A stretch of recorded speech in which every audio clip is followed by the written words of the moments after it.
Boat noodle one தமிழ்ல புதுசா 2 menu launch பண்ணிருக்காங்க. அதுதான் நம்ம நீங்க செக் அவுட் பண்ண போறோம். இன்னும் நிறைய ஃபுட் அப்டேட்ஸ்க்கு விஷ்ணு வாக் சேனல்ல ஃபாலோ பண்ணிருங்க. போட் நூடல் ஒன் தப்பம் பாத்தீங்கன்னா திருப்பி ரீஓபன் பண்ணிருக்காங்க. அண்ட் அவங்களோட ஆம்பியன்ஸ் பாத்தீங்கன்னா சூப்பர் சில் அண்ட் ரிலாக்ஸிங்கா இருக்கும். அண்ட் நீங்க என்ஜாய் பண்ணிட்டே சாப்பிடலாம். இந்த கடையில பாத்தீங்கன்னா அவங்க குரூ வந்து லைஃபா உங்களுக்கு வந்து நூடல் அப்பயே செஞ்சு கொடுப்பாங்க. நீங்க பார்க்கலாம். சரி வாங்க நம்ம இன்னைக்கு வந்து வேலையை பார்ப்போம்.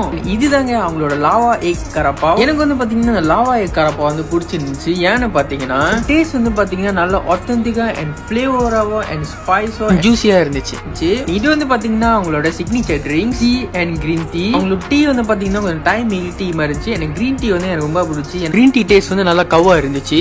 அண்ட் இதுதாங்க அவங்களோட புது டிசர்ட் லாவா டோஸ்ட். இதோட போர்ஷன் பாத்தீங்கன்னா தாராளமா 2 பேர் சாப்பிடலாம். அந்த கிறிஸ்பியான டோஸ்ட் அண்ட் ஆல்மண்ட் காயா கோகனட் ஐஸ்கிரீம் ஸ்ட்ராபெரி வாயில் இருக்கும்போது அப்படி வேற லெவலா இருந்துச்சு. அண்ட் நீங்க இதை ட்ரை பண்ணி பார்க்கலாம். என்ன கொஞ்சம் இனிப்பா இருக்கும். அவங்களோட நூடுல்ஸும் நீங்க வந்து ட்ரை பண்ணி பார்க்கலாம். ஒன் உத்தமா போட் நூடுல்ஸ் மறக்காம வந்து செக் அவுட்